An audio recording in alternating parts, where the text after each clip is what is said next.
Hi, and welcome into the newest episode of the Missing Piece podcast. Thank you guys so much for listening in, and we got a jam-packed episode for you guys today. We've got the NBA playoffs are going to be starting here really quickly, really soon. We're nearing April, which is the NBA when the NBA playoffs start. So, Pacers are coming down to the wire. We got some Pacers stuff to go over before we get to the playoffs. March Madness is underway. I believe the three of the final four teams are now official. And we'll talk about those. We'll talk about Colts stuff, getting ready for the NFL draft coming up next month as well. There's a lot of stuff coming down the pipe here, but we'll go ahead and get started today with the Pacers news. So, obviously the Pacers are coming off a loss last night against the Oklahoma City Thunder, which the Thunder have the best record in the NBA currently. I kind of figured that was going to be a loss for the Pacers because the Thunder are just so good. But they are doing pretty good as of lately. I think they've lost a couple lately. The LeBron tip-in, which LeBron always has a knack for screwing over the Pacers, and then the Oklahoma City loss last night, which we kind of figured. But they beat the Wizards the other night, which was Thursday night, which was they scored 162 points. They've been winning a lot of games lately, and right now, as it currently stands in the East, the Pacers are currently the fourth seed in the East right now, and I believe they would have the Detroit Pistons in the first round right now. So hopefully the Pacers keep that 4 seed going into the playoffs. I believe right now they're extremely close to at least clinching a playoff seed right now, which is a top 6 seed right now.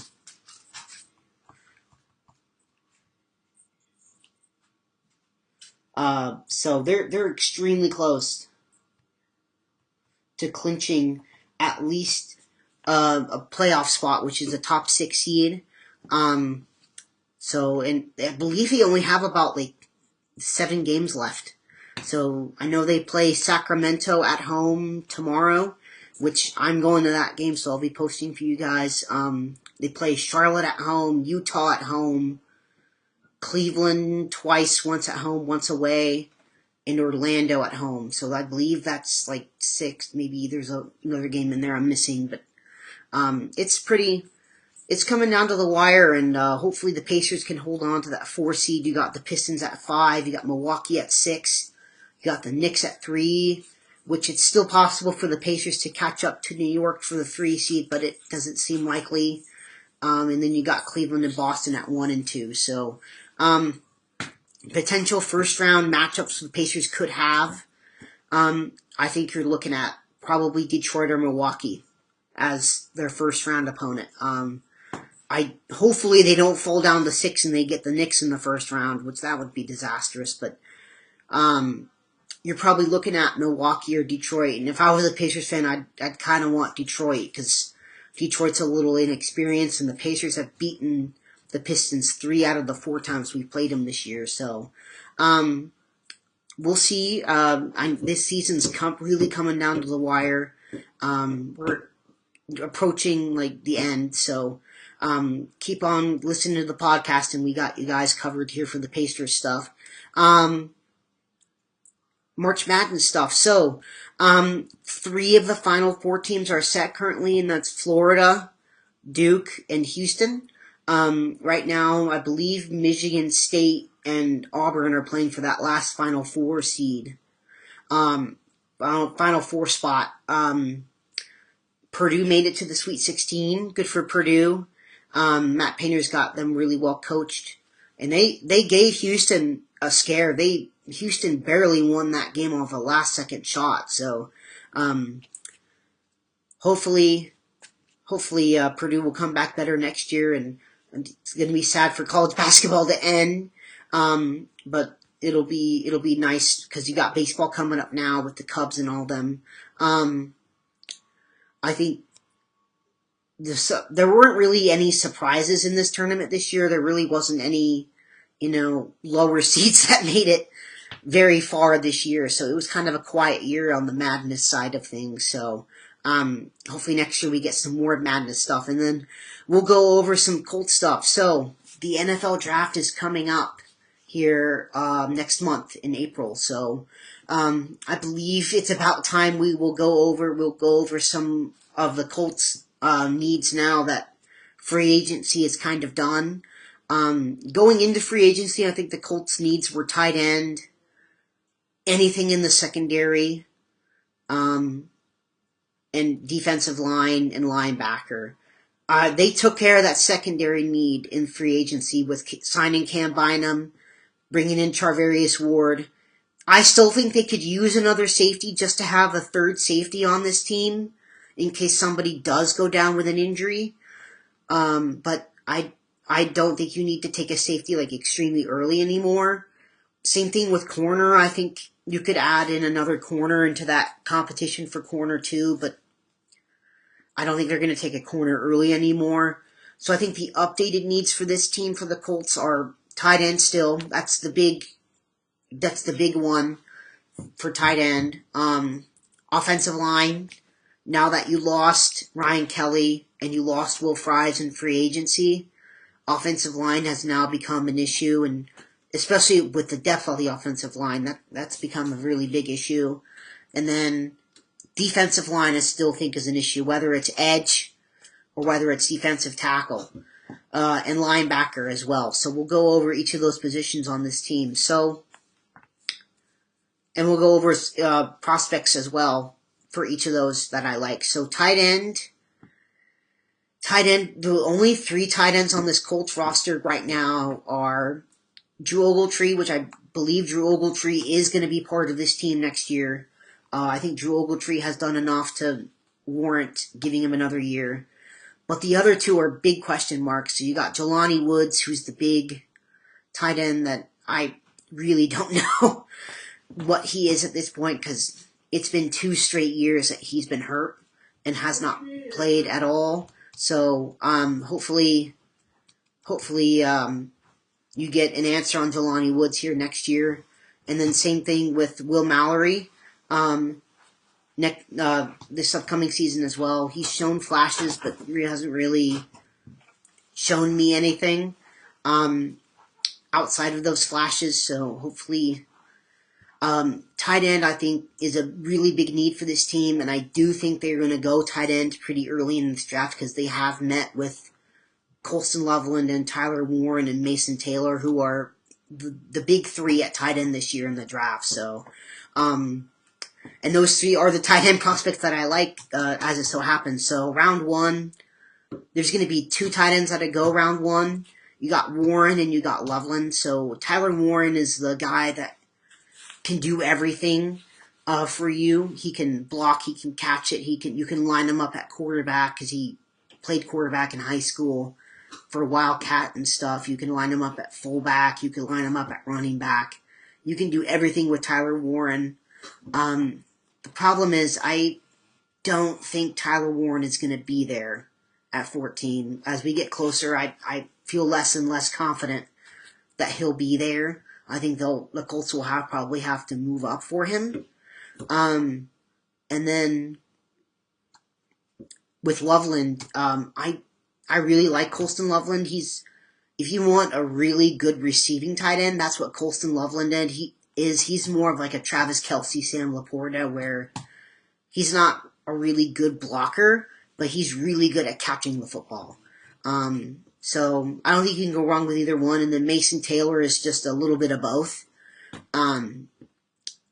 So I think those are the big 3 tight end prospects that you're going to be looking at for the Colts early. Outside of those 3, you got Elijah Arroyo out of Miami, who, if you watch his tape, he's really good on tape. He's really fast. He can catch it. The problem with Elijah Arroyo is he has some really bad injury history with his knees. So you got to take that into account. Yeah, Harold Fannin Jr. from Bowling Green, who's much more of like a raw prospect that you're going to have to work with.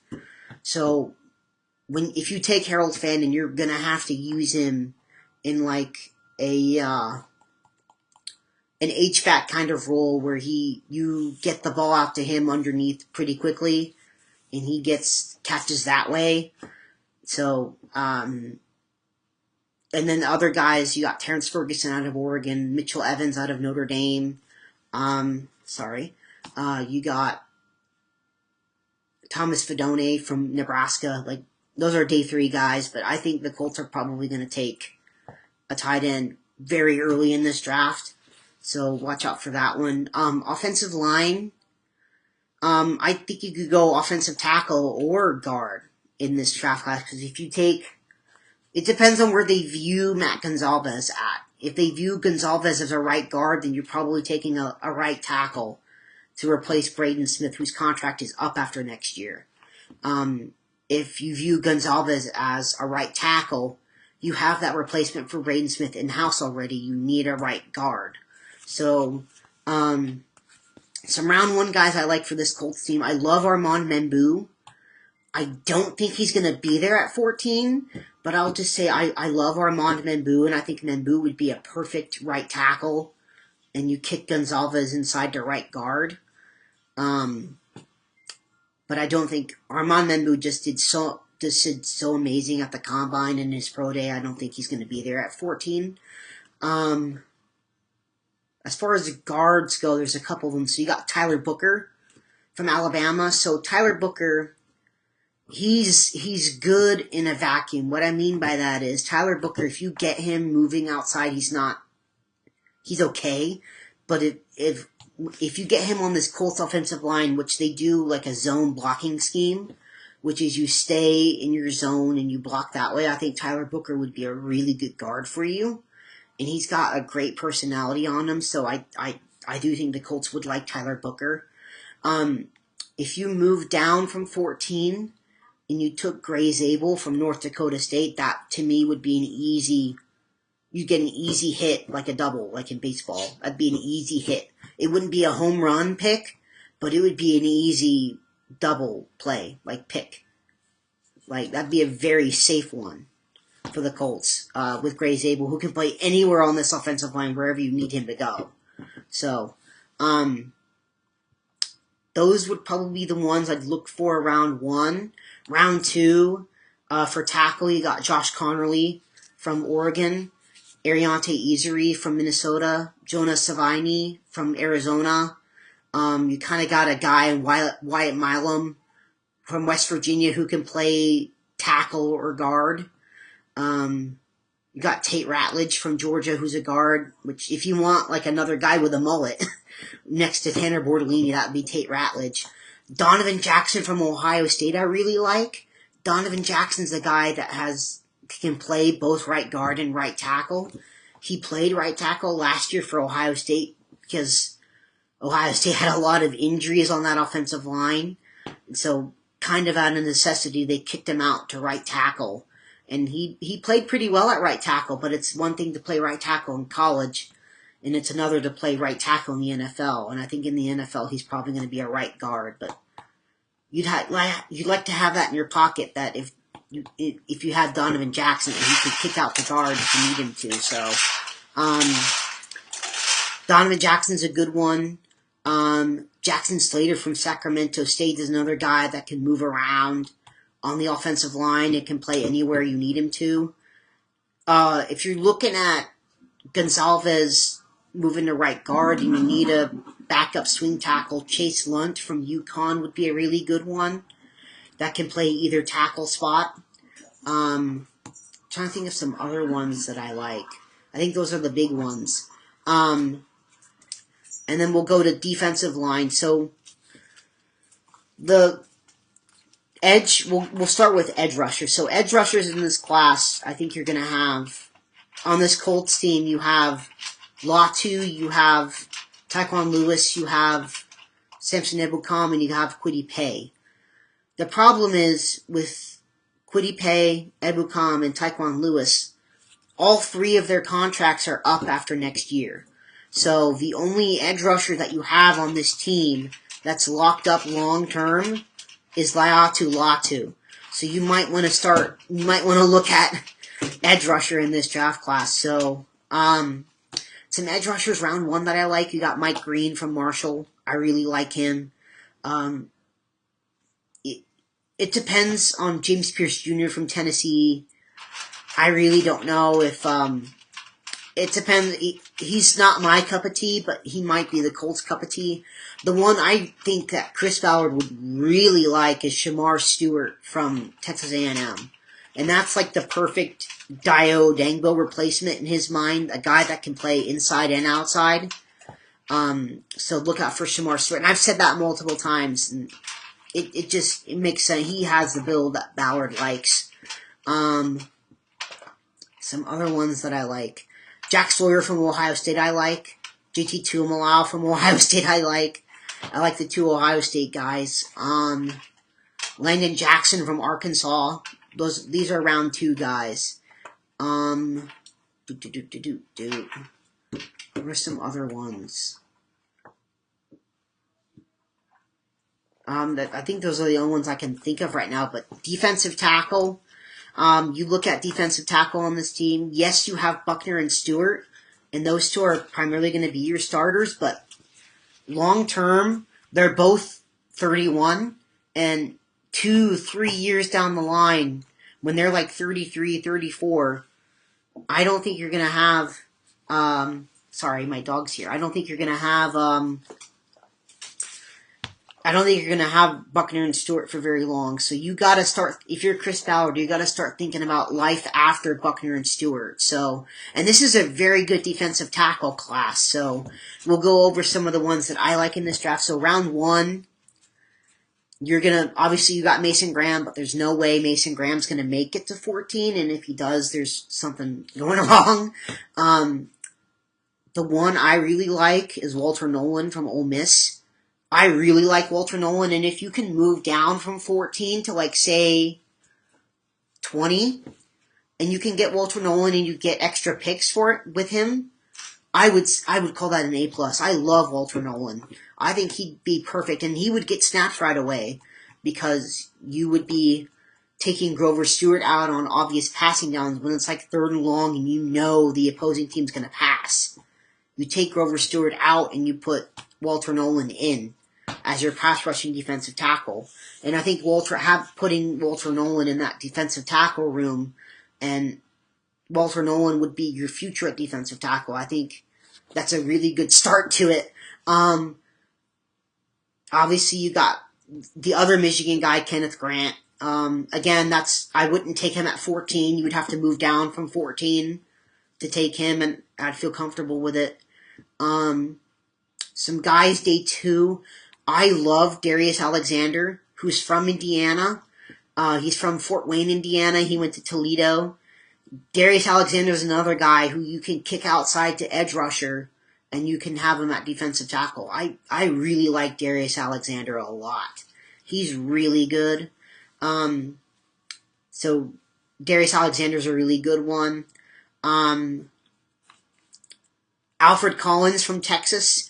If you want the perfect Grover Stewart replacement, Alfred Collins would be that. Alfred Collins from Texas he's not gonna really fill up the stat sheet with sacks, but he's a really good run stuffer. So if you want the Grover Stewart replacement here, Alfred Collins would be that. Some other guys that I like, you got what's his name? I'm blanking, guys. I'm sorry. I'm really blanking on names right now. But I think we'll go ahead and move on from that one, and then linebackers. So some linebackers I like. Jihad Campbell from Alabama. I really like him. I don't know if he's gonna get there at 14. Day 2 guys, Carson Schwarzenegger from UCLA is a really good one. And I think Ballard would really like him. Other than that, I really don't like any day 2 guys. Like, I don't like taking Barrett Carter round 3. Day 3 guys I really like. You got Jeffrey Bassa from Oregon. Demetrius Knight from South Carolina. You got Jack Kaiser from Notre Dame, who I saw that our special teams coordinator, Tom Mason, was meeting with him at the Notre Dame Pro Day. Jack Kaiser's also from Indiana, and I think keeping him here in the state of Indiana would be a really good idea, especially as a special teams guy that can play some minutes if you need him to. But other than that, I think those are all the linebackers prospects I like, and I think that we're going to end this episode. So thank you guys for listening in, and I will catch you guys next week.